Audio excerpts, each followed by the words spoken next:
Brigitte Bardot, Le serment fait aux animaux de Rachel Kahn et François Chaumont. Voilà un film qui a le mérite de rappeler à quel point la cause animale fut le combat de sa vie.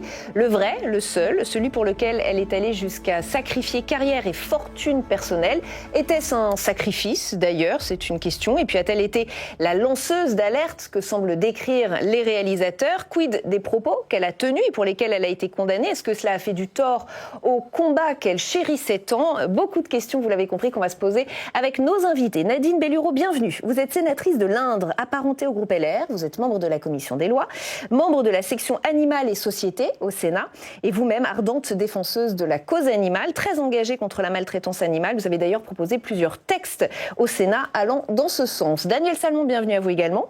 Sénateur écologiste d'Ille-et-Vilaine, membre de la commission des affaires économiques, vous aussi très sensible à la cause animale. Vous travaillez sur une proposition de loi visant à interdire la manipulation et la sélection génétique altérant le bien-être animal. Et puis en 2021, vous aviez déposé 2 propositions de loi, l'une visant à interdire la corrida, l'autre à interdire les pratiques cruelles de chasse. Wendy Bouchard, bienvenue à vous également. Vous êtes journaliste, notamment pour Public Sénat. On vous retrouve d'ailleurs tous les mois dans l'émission Droit de suite. Et puis, et c'est bien sûr la raison de votre présence ici, vous étiez une amie intime de Brigitte Bardot, à laquelle vous avez rendu un vibrant hommage lorsqu'elle nous a quittés. Pour vous, pas de doute, elle a contribué à notre changement de regard et de rapport à l'animal. Éric Baratet, bienvenue. Vous êtes historien des animaux, professeur à Lyon 3.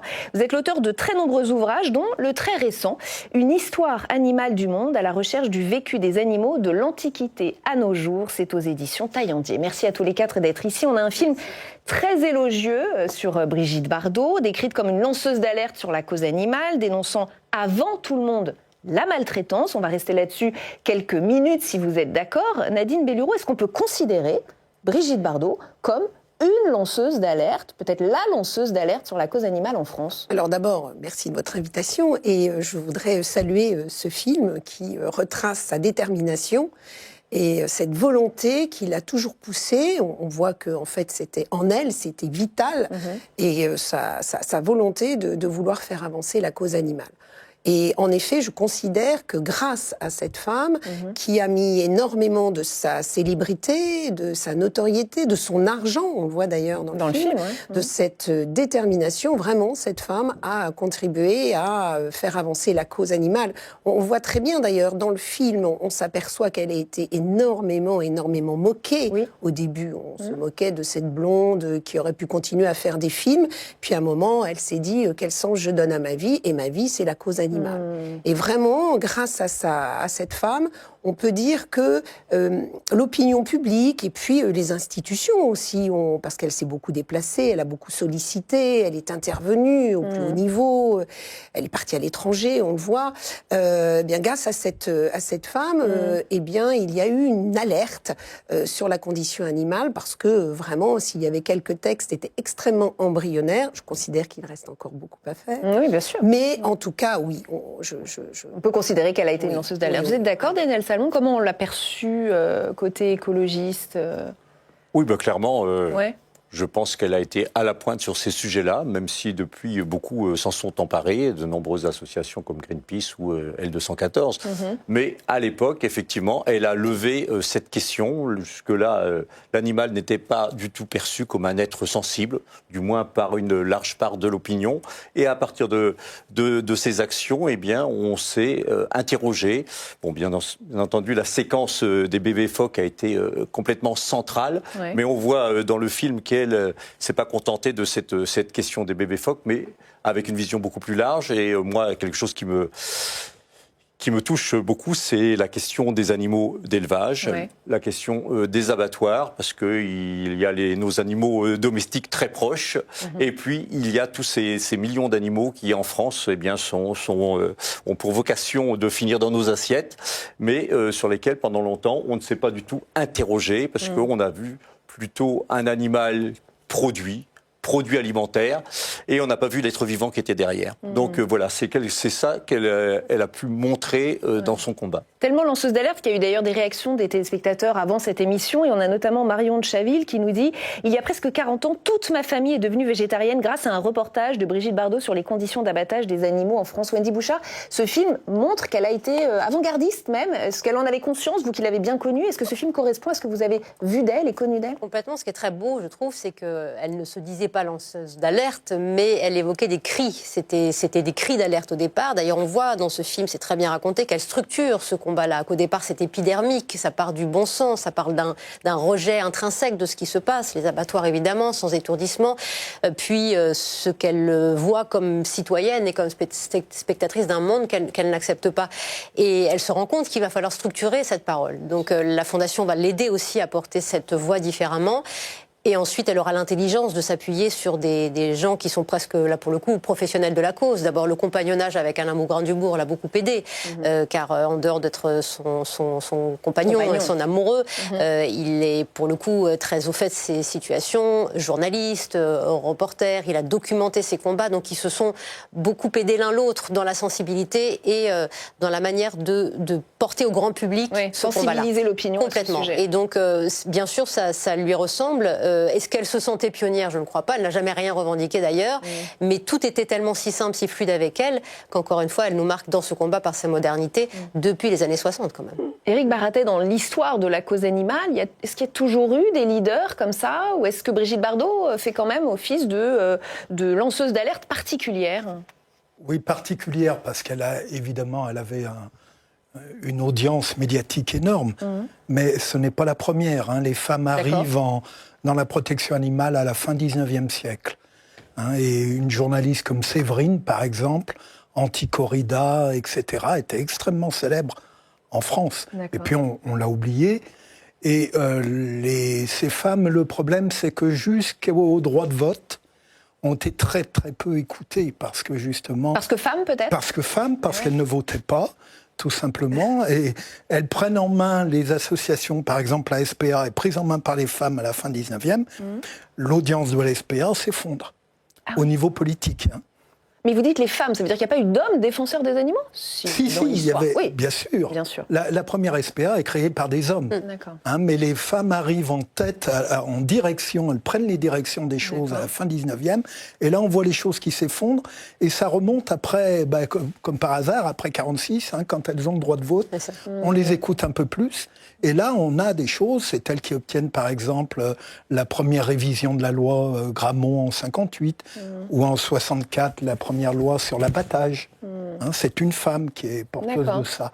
Et donc Brigitte Bardot s'inscrit là-dedans, mais évidemment avec une répercussion médiatique énorme. Elle me fait beaucoup penser, mais en plus encore à Jane Goodall, qui est morte bien sûr, il n'y a pas très longtemps. Hein, et primatologue. Voilà, primatologue, et qui a eu aussi un énorme écho à l'époque. D'autant plus qu'elle apparaissait un peu comme la rabat-joie. Je veux dire, on est aussi dans une France des 30 glorieuses, où c'est d'ailleurs un peu dit dans le film, hein, on apprécie de manger de la viande, même tous les jours, et elle arrive en secouant tout le monde, en disant bah non, en fait, il faut revoir un peu notre alimentation, Daniel. Oui, clairement, on est dans une dynamique qu'on appelle le progrès, où on estime que manger de la viande, c'est très bon pour l'organisme. Et donc, c'est pas viande matin, midi et soir, mais on va avoir une progression qui va être très très importante. Et on passe du petit élevage, on va dire, plus ou moins artisanal, à quelque chose qui s'industrialise. Il faut savoir que c'était venu avant aux États-Unis, puisque le Fordisme est né à partir des abattoirs de Chicago, où on a compris qu'on pouvait être beaucoup plus efficace dans le taylorisme, dans l'abattage. Et en France, on a vraiment cette consommation de viande qui a cru, et je pense qu'il y a nécessité aujourd'hui d'interroger. Alors moi, mon positionnement n'est pas un positionnement du tout anti-élevage, parce que on a besoin de l'élevage, ne serait-ce que pour la fumure, pour les terres, pour nos paysages, et que c'est une responsabilité individuelle, je dirais, de manger de la viande ou pas. Mais par contre, les quantités telles qu'on en mange aujourd'hui, c'est pas compatible avec le développement soutenable que moi je défends. Et c'est ça qui est intéressant, pardonnez-moi, c'est qu'elle ne s'inscrivait pas dans la mode, elle était dans l'intuition, Brigitte, tout au long de sa vie d'ailleurs, l'intuition et l'instinct. Et ce qui a donné les combats et les coups de gueule ensuite. Elle était à contre-courant. On sait si elle a souffert quand même des critiques et des moqueries qu'elle a pu essuyer au moment où elle lance ce combat. On le voit lorsqu'elle revient de son expédition au Canada. C'est bouleversant parce qu'elle a été pas prise au sérieux, quoi. Pas prise au sérieux par la presse française, par un certain nombre de ses concitoyens, alors qu'ailleurs elle fait bouger les choses. Et ça c'est douloureux parce qu'elle était extrêmement à fleur de peau, évidemment. C'est vraiment, pour rejoindre, c'est vraiment viscéral. C'est-à-dire qu'elle a conscience de la souffrance, de la douleur d'un animal, parce que on s'imaginait pendant très longtemps que l'animal ne ressentait rien, un objet en fait, sans vie. Bon, maintenant on sait que c'est un Merci Descartes. Oui, exactement.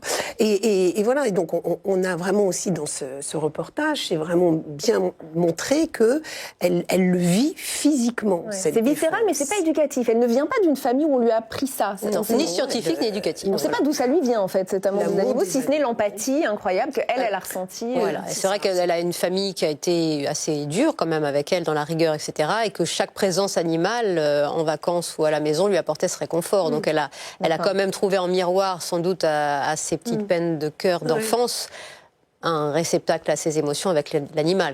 Oui, les critiques de l'époque étaient très fortes, s'inscrivent, vous l'avez dit, dans cette période un peu année 1930-1980, où partout en Occident, mais aussi dans les pays communistes, on a beaucoup insisté sur la maîtrise de la nature. Centrales électriques, grands barrages, on détourne les rivières en URSS, etc.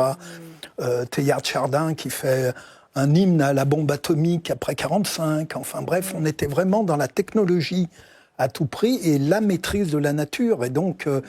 alors qu'elle prenait un retour à la nature, une forme de naturalisme, elle dérange en fait. Quand elle dérange beaucoup. Pensez quand même qu'en 1992, Luc Ferry publie Le Nouvel Ordre écologiste, où dedans il soutient que les protecteurs des animaux sont les descendants des nazis. Quand même fort. On voit l'ampleur du rejet, évidemment. Alors, malgré tout ce qu'on vient de dire, vous l'aurez remarqué, les hommages à Brigitte Bardot ont donné lieu à des polémiques, parfois un certain malaise, même parmi ceux qui partagent son combat pour la cause animale. Je pense notamment aux écologistes, Daniel Salmon, on va y venir, et à la gauche en général, qui préfère retenir ces propos qui lui ont valu 5 condamnations pour incitation à la haine raciale. Et ça, c'est une vraie question. Est-ce que tout ce qu'elle a fait pour les animaux doit être réévalué, réinterrogé à la lueur de ses propos, ou est-ce que cela a même pu faire du tort à la cause animale? Vous allez me répondre après cet extrait du film, où c'est pourtant un eurodéputé, La France Insoumise, qui félicite les avancées de Brigitte Bardot. Écoutez. La question du bien-être animal et même de l'écologie, c'est un enjeu de civilisation. La question animale, elle fait progresser l'idée qu'on a de l'humanité. Et le travail que fait la Fondation Brigitte Bardot a permis très clairement de faire évoluer un certain nombre de directives européennes. On a senti, on sent un malaise du côté de la gauche pour ce qui est de rendre hommage à ce qu'a fait Brigitte Bardot. Est-ce que ces propos viennent tout effacer? Non, vous savez bien, non. Dans chacun d'entre nous, il y a une part de lumière et une part d'ombre. Et je pense que chez Brigitte Bardot, c'est quelque chose de très très net. On a vraiment les deux facettes du personnage. Et moi, je salue son engagement pour le combat pour la cause animale. Par contre, je ne peux pas non plus le dissocier de son positionnement avec ses flirts, plus que flirts avec l'extrême droite, où eh bien, la cause de l'humanisme est assez absente. Donc, il y a ce positionnement-là. Vous parliez tout à l'heure du nazisme, mais de ce côté-là où on peut dire certains préfèrent les animaux aux chiens. Je crois qu'elle avait dit d'ailleurs avec son premier fils qu'elle aurait préféré avoir un petit chiot qu'un fils. Enfant. Donc voilà, il y a cette personnalité qui est assez complexe. À la fois quand on regarde le film, je trouve, c'est dans l'émotion. C'est une pensée simple et parfois sans nuance. Et je pense que, eh bien, on retrouve ça dans les autres pendants de sa vie. Et moi, effectivement, je dissocie les deux, même si c'est le même personnage. Donc vous reconnaissez ce qu'elle a fait. Je reconnais ce qu'elle a fait. Mais l'autre côté, on pourra en parler. Je ne sais pas si à la fin du film, on voit également comment sont accueillis les animaux dans la Fondation Brigitte Bardot, qui fait un superbe travail. Oui.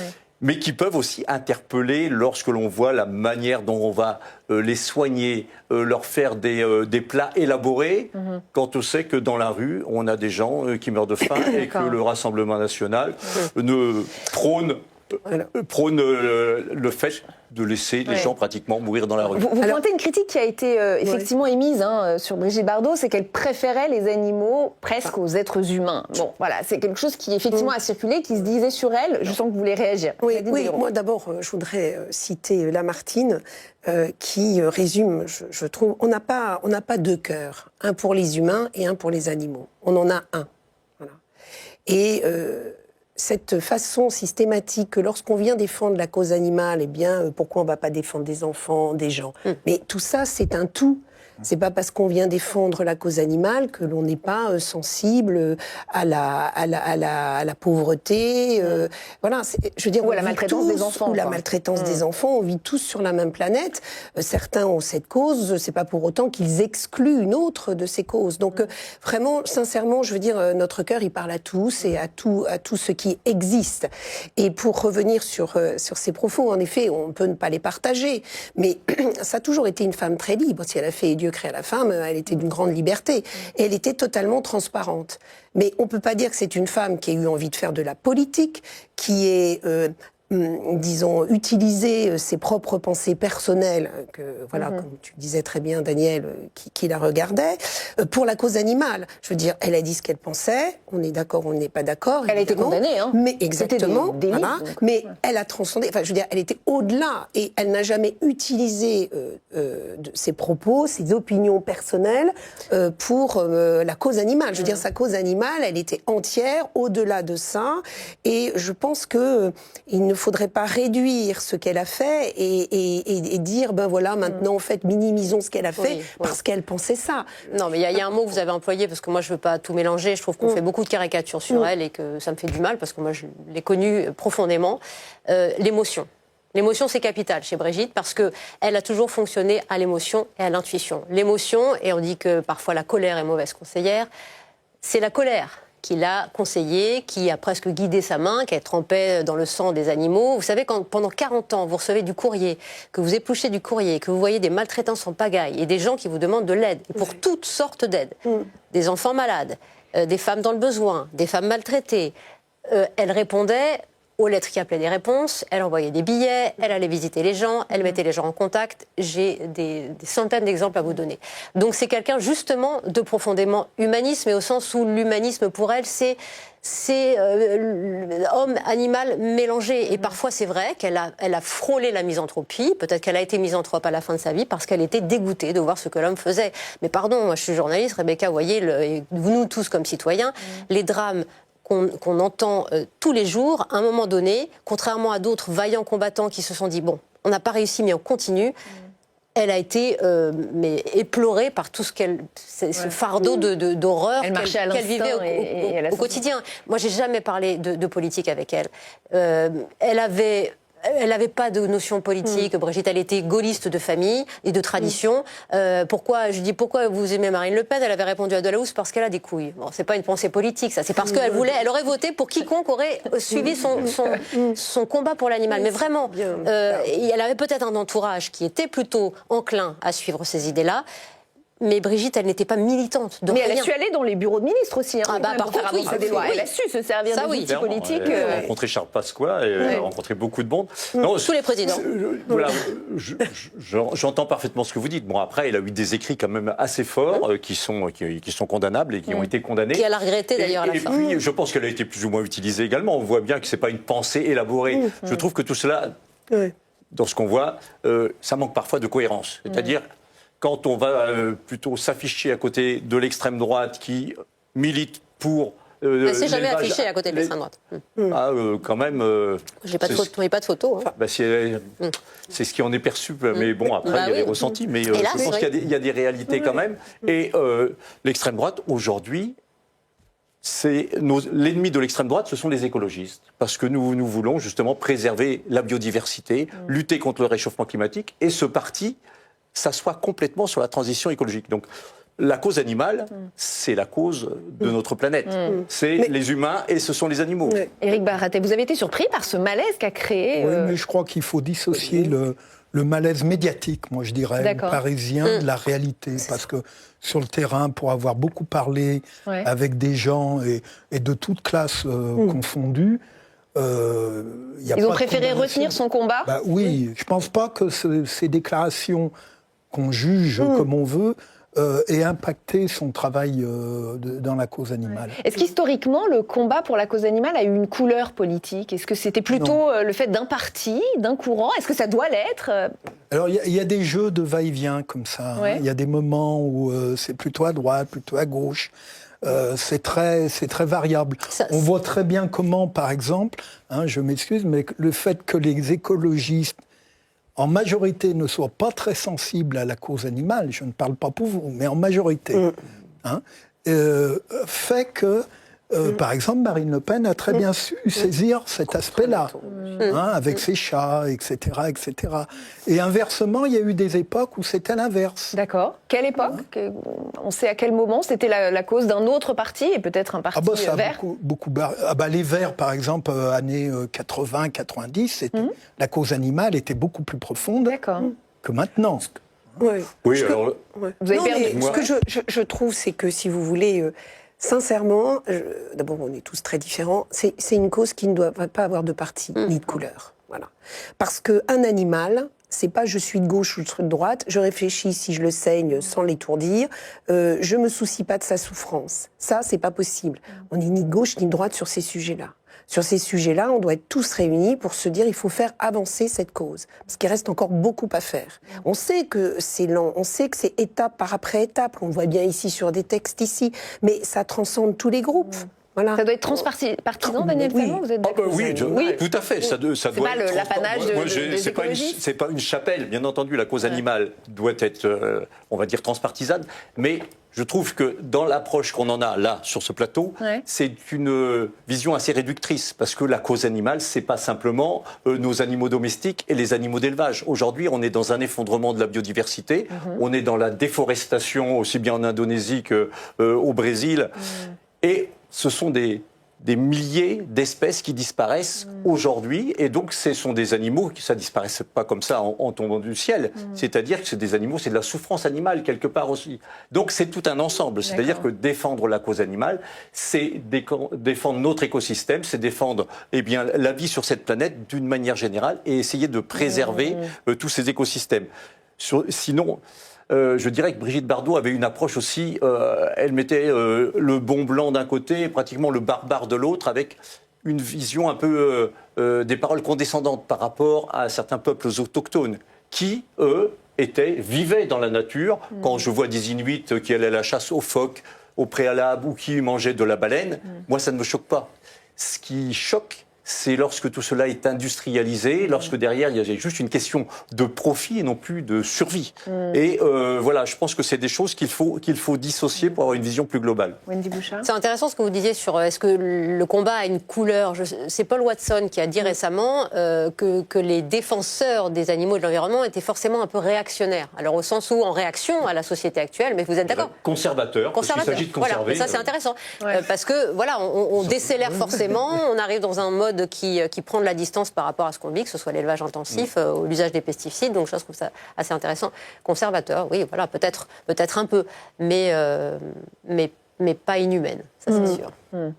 Brigitte Bardot et la cause animale, quel bilan et quel avenir? C'est la question, je voudrais que l'on se pose à présent. Sur le plan législatif, 2 textes ont été mis en avant dans ce film, celui sur l'importation de fourrure de phoque, justement, et celui sur les méthodes d'abattage. Mais en étudiant le sujet, on s'aperçoit qu'il y en a eu d'autres, sur l'utilisation d'animaux vivants dans les crash tests, par exemple, sur le commerce international d'ivoire des éléphants, sur la zoophilie. Bref, est-ce qu'aujourd'hui, la lutte contre la maltraitance animale est réellement intégrée à nos sociétés? Je voudrais que l'on écoute une archive de Brigitte Bardot, elle-même justement dans ce film. Écoutez.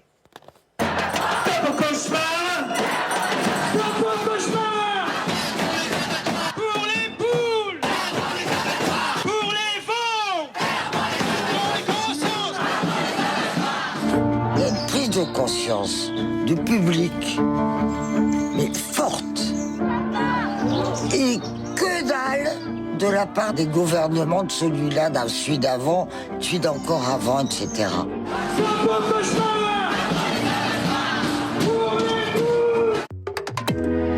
C'est intéressant, Wendy Bouchard, elle faisait la distinction entre la prise de conscience populaire, qui est réelle, à laquelle on assiste depuis plusieurs années, mais elle disait, côté politique, ça ne suit pas.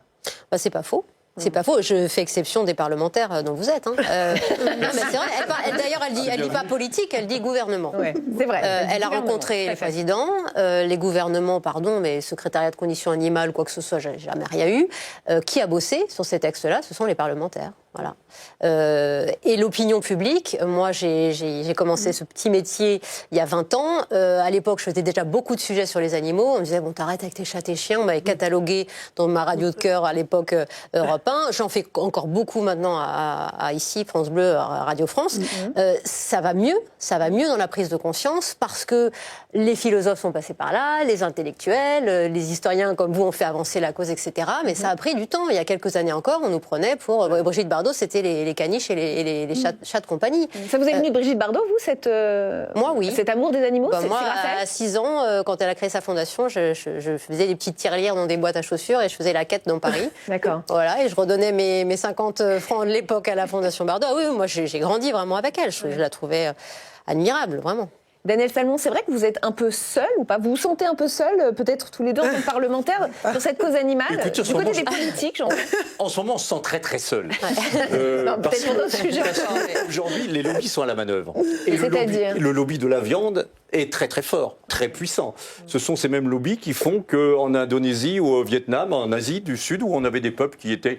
je ne veux pas dire végétariens, mais qui mangeaient très peu de viande. Aujourd'hui, on a des usines à cochons partout dans ces pays-là. Parce que, eh bien, derrière, c'est un rouleau compresseur. Et donc, on a changé complètement le statut de l'animal. Je donnerai juste un petit exemple de ce qui se passe. Enfin, moi, je suis pour l'élevage, comme je l'ai dit tout à l'heure, mais dans le respect de l'animal, de sa naissance jusqu'à sa mort. Et même après sa mort, eh bien, il faut savoir consommer un animal et l'utiliser au maximum parce que c'était justement cette vision-là qu'avaient les peuples autochtones. Et je pense qu'aujourd'hui, on ne mange plus un poulet, les gens mangent un filet de poulet. Ils ne mangent plus du porc, ils mangent une tranche de jambon. On a complètement perdu cette idée que derrière ou avant, c'était un animal qui était bien vivant et qui était doué de sensibilité. Et je pense qu'il faut revenir à ces choses-là et manger le poulet du dimanche et arrêter de manger des filets de poulet pour avoir une vraie conscience que si on mange de la viande, eh bien, il faut l'assumer d'un bout à l'autre. Parce qu'on parle des chiots, des chatons, il y a des gens qui s'occupent très bien de leur animal domestique, mais qui s'en fichent complètement de ce qui se passe dans l'élevage intensif du coin. Et non, mais c'est sûr qu'il y a énormément à faire, vous avez entièrement raison. Il reste encore beaucoup à faire. Et il faut aussi une prise de conscience à la fois nationale, en France, et on est quelques-uns à tirer des sonnettes d'alarme et espérer être entendus, on ne l'est pas toujours. Mais c'est aussi au niveau européen, comme vous le savez, il y a des textes qui sont en cours au niveau européen. Alors sur les chats et les chiens, on améliore un peu le dispositif en voulant une traçabilité, parce que c'est importé n'importe comment, ces chiots, enfin il faut voir, moi pour l'avoir vu et avoir récupéré des chiens, les trafics d'élevage, c'est absolument abominable. Donc il y a des évolutions qui doivent être au niveau européen, bien sûr.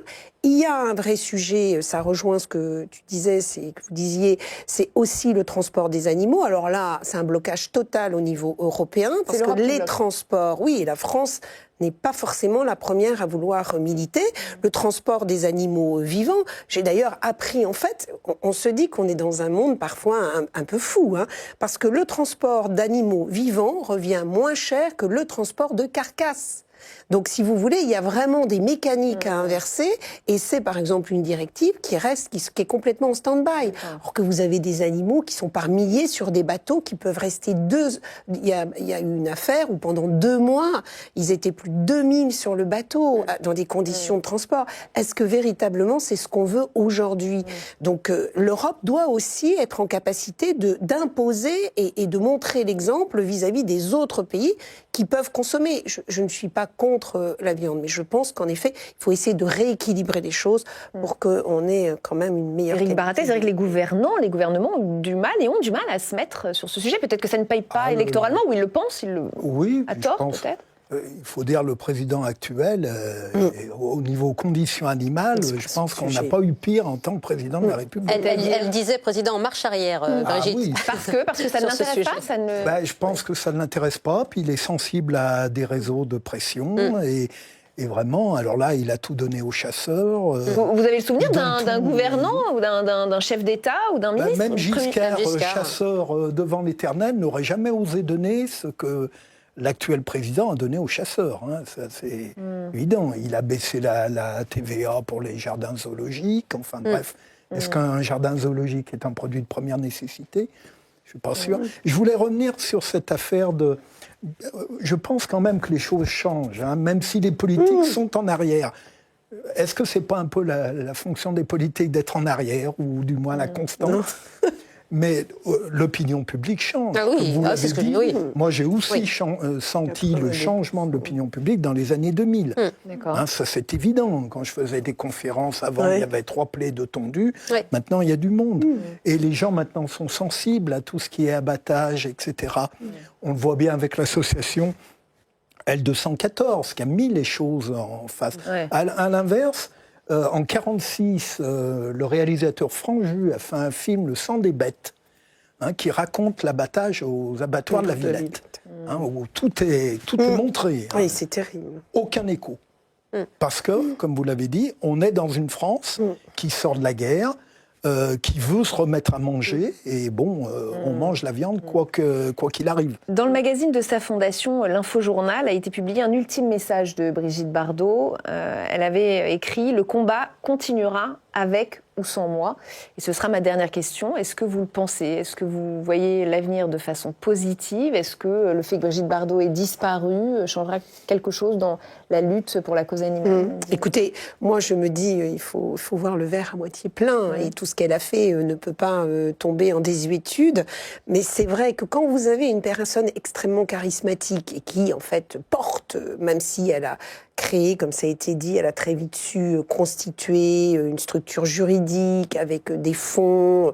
Donc tout ça est bien huilé, il y a déjà des gens en place pour les voir régulièrement aussi, ça fonctionne. Maintenant, ça va être l'avenir qui va nous le dire. Si, sans cette personnalité, la Fondation Brigitte Bardot, moi je pense qu'elle peut continuer. Est-ce qu'elle peut avoir une dynamique très plus forte ou pas? Est-ce qu'il faut quelqu'un qui reprenne le flambeau, l'énorme notoriété, qui à son tour amène énormément de public? Vous, Wendy Bouchard. Et voilà, qui incarne. C'est vrai qu'on peut s'inquiéter du fait que l'incarnation n'est plus, que le temps va passer, que voilà, et que la structure juridique, c'est formidable, mais c'est toujours pareil. Quand vous n'avez pas des hommes et des femmes qui boostent, vous pouvez avoir toutes les fondations de la Terre. Ça, c'est certain. Voilà, d'abord, elle est irremplaçable, Brigitte. Elle est irremplaçable, mais elle a laissé un souffle, un fluide, et il y a près de 300 salariés à la Fondation Bardot. Il y a des gens formidables qui font un boulot magnifique. On ne sait pas assez ce qu'ils font, et moi, c'est ce que je déplore un petit peu. J'en avais parlé d'ailleurs avec Brigitte Bardot en me disant c'est dommage qu'on ne sache pas ce que vous faites au niveau international, qu'on ne connaisse pas plus dans le détail vos missions, vos valeurs, même à titre pédagogique, pourquoi vous n'êtes pas dans les écoles, etc. Donc il y a 1000 choses à faire.